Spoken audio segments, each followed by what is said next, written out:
on second grade blackboards, right? Because we've got to get them on reading level by third grade, because third grade is the grade in which the private prisons, which are about 35 miles from us, start building new facilities based on how well the third grade boys can read. All right. Hey, everybody. It's Emiliana Martin with another Revivalist conversation. We're going to be talking with my friend Bill Breck, and then we've invited another friend from a Passion Talk. His name is Shamichael Hallman. Shamichael works at a library in downtown Memphis, in the main library, and I'm going to let him tell his story real briefly, but let's just get started and let's just dive into this. Shamichael, can you tell us, first of all, welcome. I'm glad you're here. Your voice is so important to me. I cannot tell you. Could you tell us a little bit about your background? Yeah, so I'm in Memphis, Tennessee. I've been a full-time pastor for 7 years. Last 3 years, I've been doing a dual role as pastor in the weekends and helping to transform historic library in downtown Memphis over the last few years. When I met you, I was involved in and still involved in a global initiative called Code for the Kingdom. Mm-hmm. That's still happening? Still happening, yeah, which has sought to unleash technologists across the world, build technology for the kingdom. Yeah. And so, that's a little bit about me. Well, I'm glad you could make it. There's so much happening, oh my goodness. And we sort of talked a little bit last week, so I'm just going to dive into my favorite question, which was, no, I can't dive into that. So not yet. Oh, wow. Just tell me about how these last 3 weeks have been for you and your family. It's a range of emotions, some sadness and grief, some anger and frustration, mm-hmm.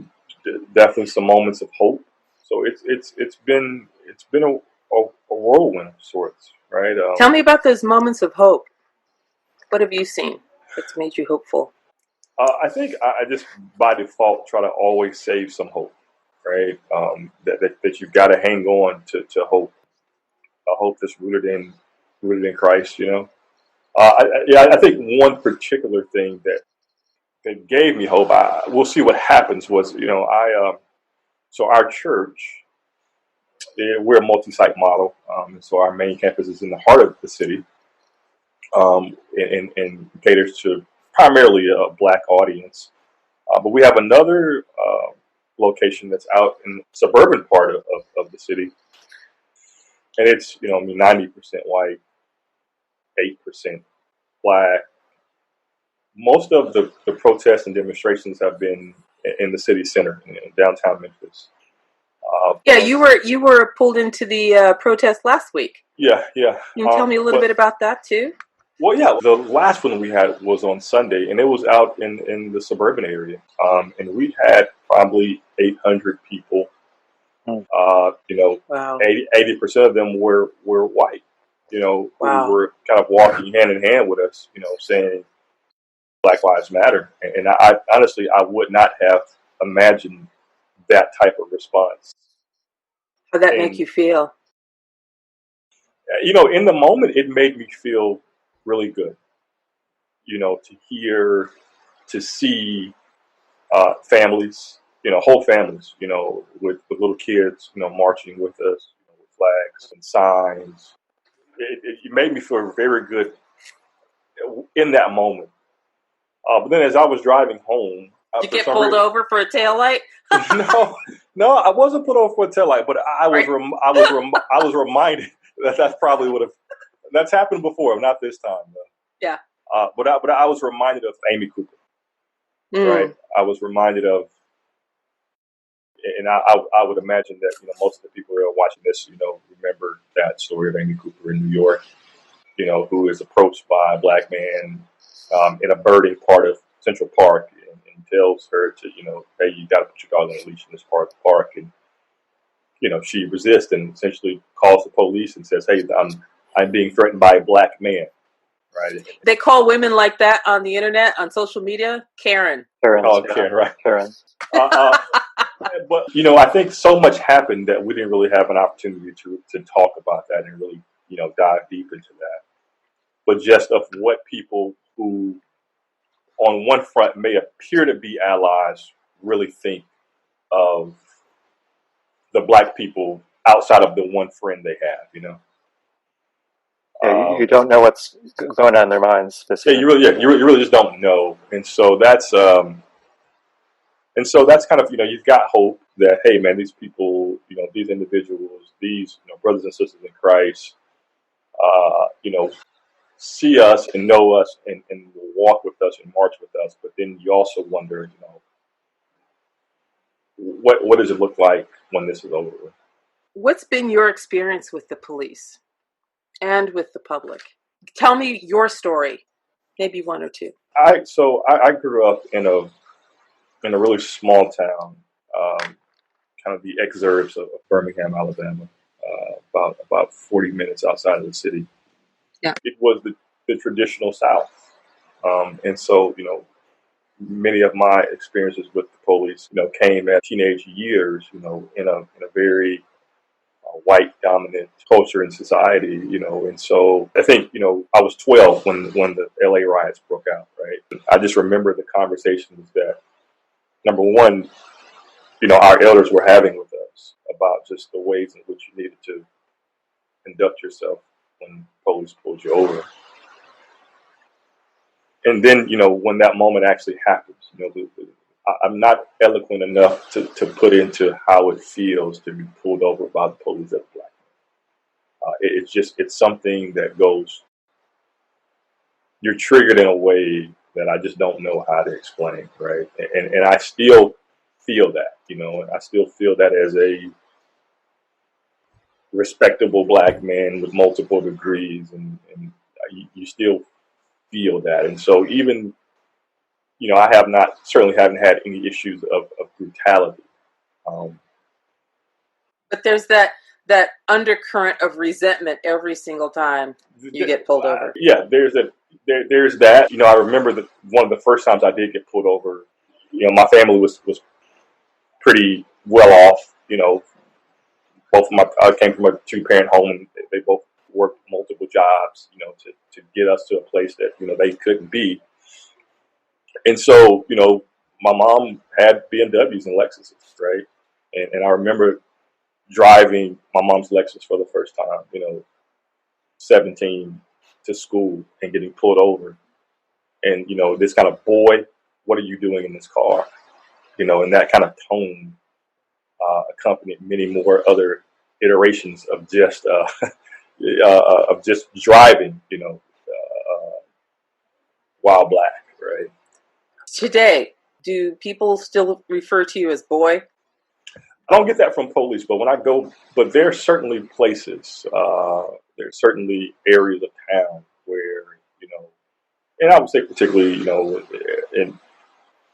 it comes from a particular person, you know, it's generally an older white male, you know, 70s, 80s, you know, who kind of was accustomed to a way of interacting with black people. I mean, that way it's just kind of stuck with him, right? I mean, I certainly wouldn't want to paint any other person, you know. I haven't got that from anyone.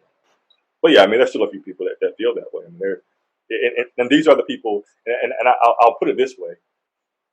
So the library that I am renovating right now, it's called Cosset Library. It was built in the 1800s, late 1800s.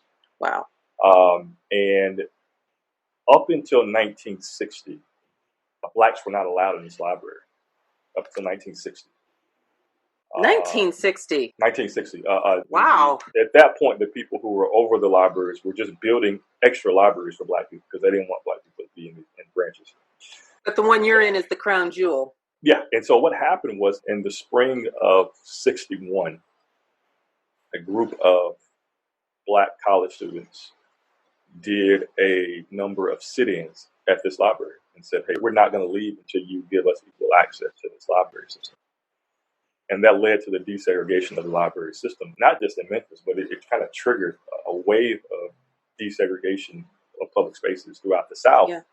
But I had an opportunity to meet 8 of the individuals who were a part of that sit-in. I met them about a year and a half ago. You know, they're in their 70s now, right? And I remember one of them saying to me, hey, just like we're still around, the people who did not want us in that library are also still around. And they've had children now, and they've passed on that legacy to their children, right? And so that mentality certainly is still, alive and well, particularly in the South, right? I mean, I can't speak to the coast or the heart of the country, but particularly in the South, Alabama, Mississippi, Tennessee, Georgia, still very much present. All right, so I found my thingy from Eddie Glaude. He said, "We've been risking our lives for freedom ever since you brought us here." End quote. I was thinking, Blacks have been on furlough, meaning we go to a home where we have to report every night, and then we take off during the day to go to work and then come back and be at home. Where you're monitored regularly because you're still within the prison system or law enforcement. So it's called being on furlough. Wow. In law enforcement. And so it feels like we've been on furlough. We're not as free as we could be. We're certainly not. I'm hoping that this moment begins to change that, right? Like you see, I've got glasses on. I've been blind all my life. But I remember the first time understanding that I needed corrective lenses, right? Like third grade, I'm in the back of the classroom, and I realized there's something's wrong. Like I can't see the way that the rest of the class is seeing. And so my parents take me to the eye doctor. They confirm that my vision's off, and fit me for the glasses. I go back a couple of days later, get the glasses, and then the next day I go in the classroom. I say, oh my God, I had no idea that this is how you're supposed to see. I had no idea that this is what all of the other people in my class, that this is what their vision looks like. Wow. And so what I'm hoping is that this particular moment is serving as the corrective lens for those who have been unable to see what we've been screaming since the beginning. That's a really good way to put it. I know that for me, what I've been seeing is whites are struggling. I have a friend of mine who her husband, he's the one who follows the politics because she just can't, it's too hard for her, too painful. But what I'm also seeing is that she's really having a hard time with this, even though she's praying and repenting on behalf of white people. I can tell her when she says things here and there, she's still coming from that white filter, Republican filter. And she's like, well, not everything is political. Yes, it is. Ever since she codified it in 1619. I didn't personally codify. I met you, plural. There's just the semantics. They're really struggling with this. Yeah, I go back to that corrective lens piece, right? I think we have some brothers and sisters who were unable to see it, and then we have some who were unwilling to see it. Yes. The ones who were unable, I think this is proving a moment to help them be able to see it, right? And I think this is why it's important to have the type of conversation that you're having so that we can begin to show, no, this goes very deep. Racism permeates every single structure that we encounter every day. It's very much alive and present in our education, in our healthcare, in our housing, in our employment, in our mass transit systems. But never our libraries. That never happened. Never the safe space for libraries. Yeah. I think that's the hope. Is it's not just this one issue, right? So we're seeing the protest broaden. Yeah, and we need more reporting about that because have you noticed that there's still protests happening, but major networks aren't covering it anymore? I guess they got tired. Yeah, I think that's where some of the frustration, that I talked about earlier, that's where some of that frustration comes in. Right. Not only are we in this current moment where we still, have not seen justice, for George Floyd, for Breonna Taylor, for countless others. Yeah, let us not forget the cops that murdered Breonna Taylor are still free. Are still free. And I guess the frustration is, well, man, y'all, how many more times does this have to happen? We've been, it seems like in this kind of perpetual cycle since Trayvon. How many more mothers have to lose their sons? How many more fathers have to lose their daughters? I mean, again, I'm encouraged by the protests and the marching, and I hope that people will persist in that. Will keep feet to the fire. This is going to be a long haul, man. This didn't develop over a couple of months or a couple of years. Right. This is baked into who we are. And so that this fight's going to be a long haul, well beyond, the likes and the retweets and shares that you'll get on social media. People are fighting this war, every day. And so that we've got to keep going. Well, people want microwave solutions, and it's like, well, let's see. It took 400 years to get here. It's not going to take a couple of weeks to get over it. I mean, we got to win minds and hearts. Yeah, and as Bill said, there's so many other ways in which this plays out. I mean, none of us can be in every lane. It's just not possible. We all kind of have to figure out, where we're going to be. And for me, I'm trying to use this moment to not only talk about police brutality, but to talk about the ways in which racism has undermined the education system, which has, created this endless cycle of school to prison pipelines. We've got to use this moment to pull the cover back off of so many different, rip the Band-Aid off. Right. I mean, Bill, you said the libraries. Certainly, the libraries have, or at least now trying to be one of the more equitable spaces. But when you think about just the ways in which they are created, the public planning process, right? And who gets the nice library? Who gets the nice park? Who gets the paved road? Even that, I think there are conversations that I'm seeing urban planners have, right? It's manifesting in ways in which conversations have to be had. And that reminds me, a quick plug for the census. If you have not filled out your census paperwork, please do so. And even if you're not a resident of the United States, you can do it in such a way that you will not be found. Please turn in that census because it's extremely important right now. Absolutely. Especially in this climate. Thank you. Tell me a little bit about, now I know that you jumped out of full-time ministry, church ministry. Mm-hmm. If now is the time, what is it the church has to do? So tell me a little bit about your experience. What does justice look like in the church? Call it out. Be bold. That's a great question. I'm curious to know, some of y'all have had this conversation in previous podcasts. I'd love to just kind of hear what you all have talked about and maybe what. No, just you. Just me. Okay. It is to me. It is again, and I am a lot of my responses from what does it mean to be in the United States, the South, and so to me, it's been very telling to see the people who are not speaking. When I think about contemporary Christian artists, when I think about certain leaders within the Southern Baptist Convention, the people who are not saying anything, right? Mm-hmm.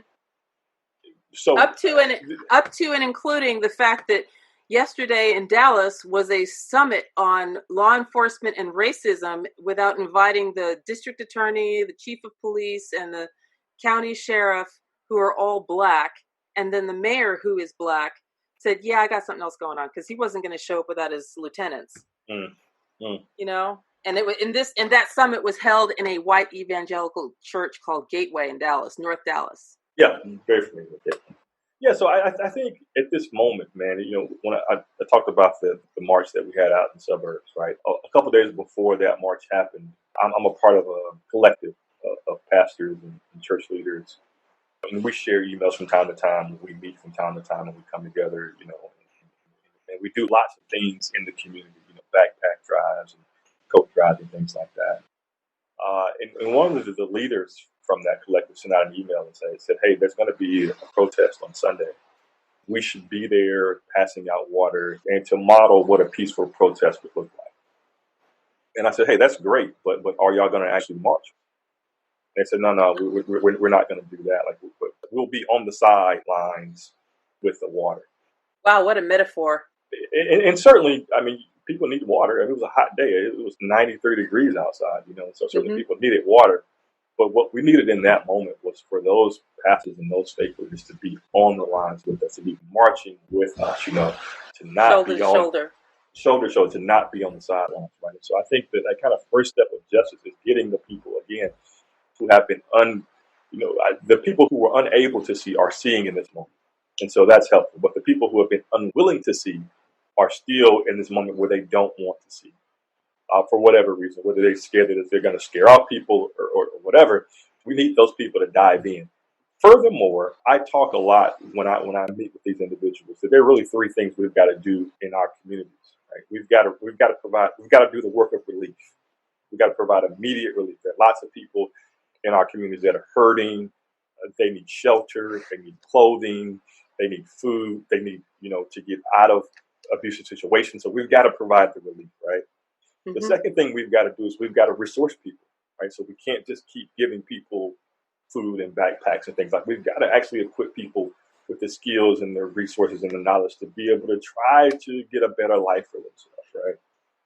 But then thirdly, we've got to do some reform.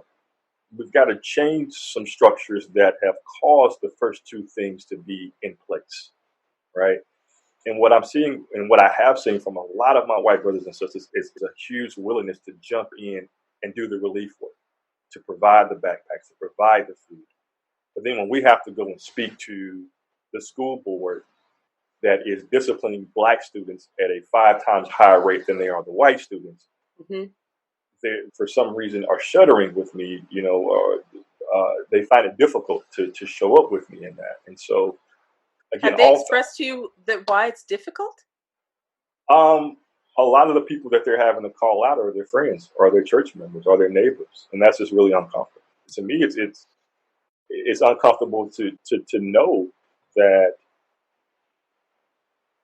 we're disciplining Black students at a far higher rate. We're disciplining Black students for acting out as if they're being groomed for jail, as if prison. They're being, in what we know, particularly here, right? So I'm in a couple of schools. I'm in a middle school where I'm working with young boys, and we're trying to work with the administrators to implement this restorative justice model, right?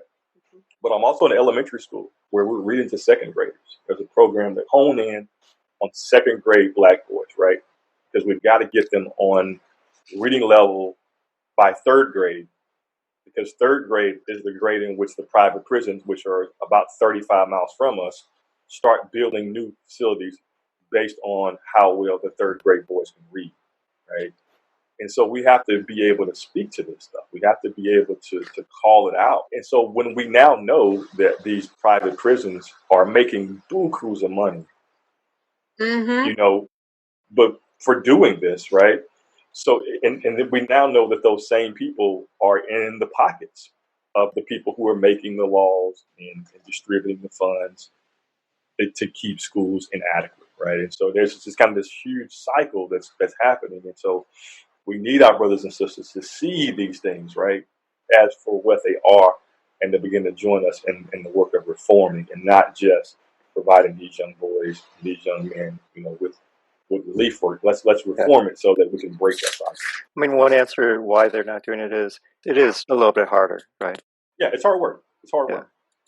It's uncomfortable. But I also agree. It's like very often it's easier to talk to a stranger than those people, especially people that you're going to see in the playgrounds or the baseball league or something like that. Yeah. Yeah, absolutely. Absolutely. Are you more tired or more hopeful? I think you had mentioned the intergenerational divide, and you said the elders were like, I told you so. And then I kind of characterized the youth as the modern move fast and break things kind of thing. Yeah. It depends on the day. I would say more often than not, I'm more tired. And again, I think it's just because we've been here, man. We've been here. The video is still, I can't get that image out of my head. Yeah, I couldn't watch it. I saw him on the ground. I'm like, I can't do it. It's just, I'm not in full-time ministry anymore. And I'll tell you kind of what happened. First off, Black mega churches, the staffs of those churches are often having to do 3 and 4 things, right? Like they just don't have the resources that many of the white mega churches have. So where they may have, 4 or 5 people in youth ministry, Black church is going to be 1 or 2. And so I was just doing a lot of stuff. My last 18 months in ministry, I was a multi-site campus pastor. I was handling the marketing. I was handling all of the technology, both software and hardware. And I was really functioning with all those things, kind of also functioning as a strategy person, almost kind of executive path in that role. The last year and a half or so, there were, at this location that I was pastoring, there was a number of people who got terminal cancer. And one guy was about my age. This guy was just solid. Anytime We were doing an outreach event. He was there. He cooked. He was just the type of person that you just wanted, just the star church volunteer person. And he and his wife got married, and they went to honeymoon off the coast of, I think, Catalina Island, actually. They went to honeymoon there. And while he was there, he got sick. And they didn't know what happened. They didn't, he was just so ill that he just couldn't move. So they got him back to the mainland and got him to a couple of hospitals, and they found out that he had a multiple myeloma. He had this kind of this rare blood cancer, right? And they said, hey, man, you got, 6 months to live. And I walked with that guy, and I walked with that guy, and I walked with that guy, as he was doing chemo, as he was doing all of these, experimental treatments and stuff. And just nothing was really working. And I remember the night that he was getting ready to transition, and his wife called me and said, hey, he's probably got about, 30 minutes or so before he transitions. And, we need you to get here. And so I get in the hospital, and his mom is there, and his wife is there, and his aunt is there. They're singing songs to him, and for a moment, he and we eyes connect, and I could see the pain. His body was just physically, just the pain was there, but I could also see the agony, the grief, knowing that he was getting ready to die, and he was leaving his mom, and he was leaving his wife, and he was leaving everything that he loved. And I left the hospital that night, and I don't know how many of the people who are watching this, if you've ever actually been with someone as they were passing away. It's a traumatic thing to see, right? Yeah, and that happened. Been there, done that. Yeah, that happened to me a couple of more times, and it just became so overwhelming that I said, I think I just need to pull away from this for a little bit, right? And then I watched that video of George Floyd, and you see the same thing. I feel like there's a moment where his eyes connect with the camera, and you just say, "Oh my God!" Like, man, how many more times do we have to see this? How many more times do we have to hear, "I can't breathe," before we change this stuff? How many, even beyond that, as we just looked at COVID, right? And we just saw the disproportionate ways in which COVID was taking out Black people. Mm-hmm. Because of comorbidities, because of lack of health care, quality health care systems in our urban centers and things of that nature. And it's like, how much longer does this stuff have to happen? So, in that way, I would say I'm more tired, but again, there's always hope. There's always hope. There are always people on the front lines who are doing the work. They're always, God's always moving in some way. Just gotta pull away from the stuff that we see in the news that dominates the headlines and try to figure out and try to see where it is that God is moving. That's a great transition to, I think, our last question. Tell me a little bit about this community library, this project. You said that you were focused on how a library could reshape the community. Tell me something about that. Well, I think libraries have always been I think there's a great fondness that people have with the library, and I feel even now that, the library really is one of the last few spaces that will welcome you regardless. It doesn't matter what your faith walk is, doesn't matter what type of education you have, doesn't even matter where you slept last night. You can come in a library, and hopefully feel safe and feel welcome. About 4 years ago, a number of people, this is before I even came into the picture, a number of people began to reimagine what this, kind of think differently about what this library can be, and they really thought of it as and I think all libraries are having to have this conversation because, knowledge is so accessible online now, right? You can Google so many things. People have tablets where they can download ebooks and those sorts of things. And so libraries as a whole are having to pivot and having to figure out, well, how do we serve the community now? And in this particular library here in Memphis, they really wanted to center it as a community center, as this kind of this vibrant creation space, with a number of really great resources. So in this space is, a community cafe, a performing arts center that would do, kind of free, plays and shows, a co-working space that, again, would be free.